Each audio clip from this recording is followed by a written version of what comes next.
What are some confidence boosting tips you recommend for people who might be feeling unsure of themselves after divorce?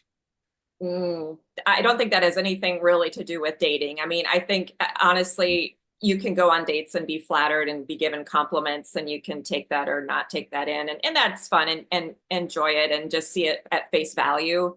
But I think the confidence is in how you treat yourself and how do you talk to yourself. I recently stumbled upon a beautiful reel on Instagram by Viola Davis, the actress. Yes. And she was being interviewed and asked about love and what she would tell her teenage daughter about love. And she said, well, I would tell my daughter that you are the love of your life.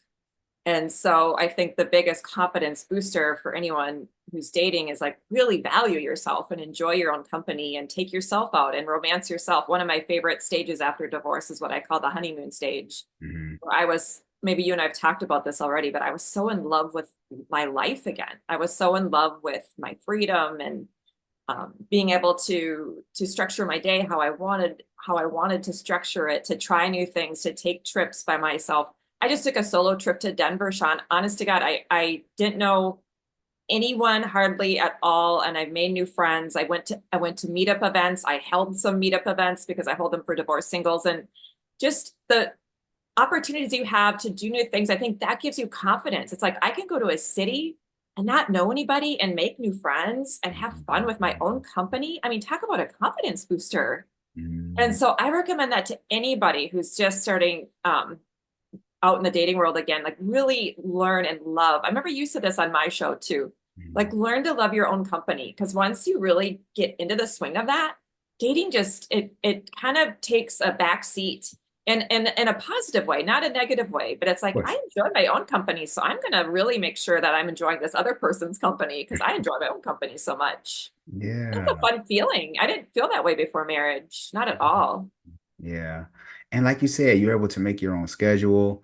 Mm, You can move around the way you want to move around. And these yes, are advantages freedom. to being single, right? And I think we don't celebrate that enough. Oh, I mean, there are so many benefits. I guess that's one reason for me why non-monogamy has worked for me because I do really love my freedom. Hmm. And I still, for example, I have two people that I'm dating right now, and they both know I'm non-monogamous. Hmm. And I had a date night with one last night, and tonight I have a phone call with the other, and they're just such great guys. They're so nice and interesting and fun. And so I can have that connection and I still have my freedom. And so for me, that's just worked. That still has worked. And maybe someday I'll decide I really want more of a committed monogamous relationship where someone's really active in my life. But I'm still really good where I'm at. Yeah. So again, just to the listener, like you get to decide, you get to own your happiness in a new way. And it doesn't have to be around a traditional relationship like maybe it was when you were uh, 20s, 30s before you were married. Yeah. Yeah. Mhm. What what worked for you? What I'm trying to think of the best one. Like when you decided to do non-monogamy, what was the mindset going into that? Was it just that people couldn't stay away from Sadie? Oh Everybody yeah, I just just felt they just the line was long. I'm like, how can I make this work for everybody? I'm always thinking about everybody. I honestly, I just really wanted to, out of curiosity, Mhm. I really wanted to date differently Mhm. than how I dated in my 20s and early 30s. I wish I could talk to that younger version of myself and just say, you don't need to give so much time and attention and energy to someone else. Like put it into yourself. I look at men and again, I think I'm a Gen Xer. You might be a millennial. I think you're a little younger than I am. But I mean, my generation of women, we were really conditioned to focus on relationships. You look at pop culture and the songs that I grew up to. I Yeah. mean, you listen to that now, you kind of like stick your finger down your mouth and gag a little bit because I mean, it's sweet, but it's like, whoa. I mean, you're just so conditioned to be focused on love and someone else and sacrifice and all this. Those are great attributes to really deeply love someone and sacrifice. I'm not saying that, but Of course. sometimes I feel my generation of women weren't given the same opportunities to really focus on career and self-development and really understand finances and all of those things like men in my generation. So after divorce, it's like, wow, I have this opportunity to take advantage of the time now that I can focus on these things that I didn't focus so much on in my 20s. And there's a lot of benefits to that as well. So I think there are all a lot of different layers that have persuaded me to just be on a more non-monogamous path at this time in my life. Hmm. Yeah, and it's good, like we said earlier, for you to have that freedom and to even think different than the way, like you say, you were brought up, because there's a lot of things we have to unlearn. Oh, so many. And some people, they just kind of stay stuck in this one way of thinking. So that's why I was asking you about the mindset and like what just clicked for you, because very few people have the courage to make that change. Well, I mean, and I realize that it limits me to some degree of people that I can date because not everybody obviously is open to that. And that makes sense.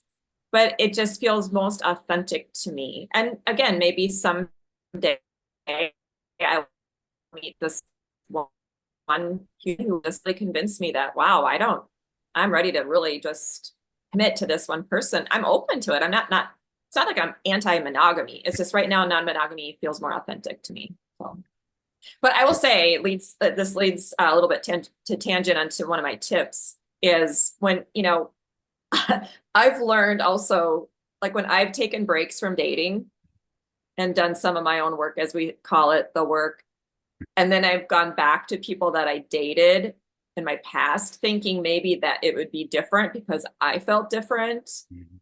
I've learned no, if both parties aren't mutually doing work on themselves, probably not going to be different. So file that away, listener. I think sometimes we like someone so much. I know I've had this happen a couple of times since divorce where I've dated someone and I like this person so much and taken a break from him and then gone back hoping that things would be different, and both times not different at all. So again, just a lesson that just because you change doesn't mean other people change, and it's okay. Letting go sometimes is hard. One thing I feel, Sean, I don't know about if you remember this or not, but I feel like divorce has really taught me the power of letting go, Mhm. because we just, as humans, we want to hold on. That's why we're stubborn. We talked about being stubborn earlier. Yeah.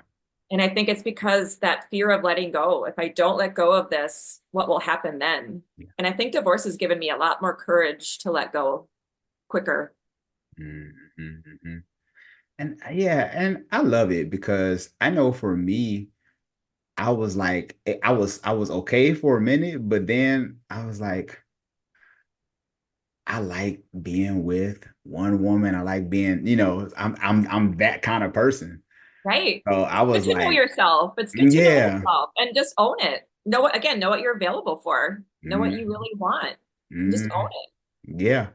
And I had to be real with that for myself. Like you said, when you know yourself and what you want, I believe it opens the doors for just endless possibilities if you're open with yourself and to be able to walk in that and be like, I am non-monogamous, or I am a one woman or one guy type person, Mhm. you able to own that. So because so many people there are, I think, and even sometimes I get in my DM sometimes it's like you just own it.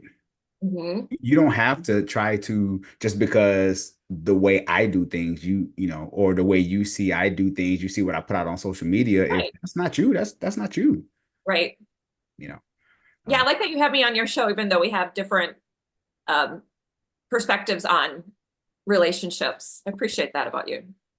oh no, for sure. Because the thing about my platform is I love different perspectives.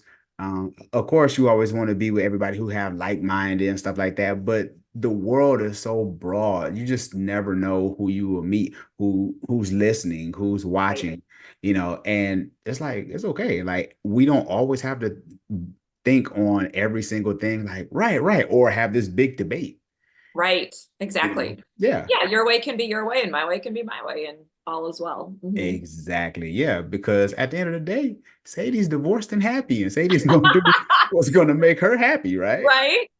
So true. Yeah, for sure. And I think you might have answered this because I was going to ask you about, like, since your divorce, uh, how did that change the way you date?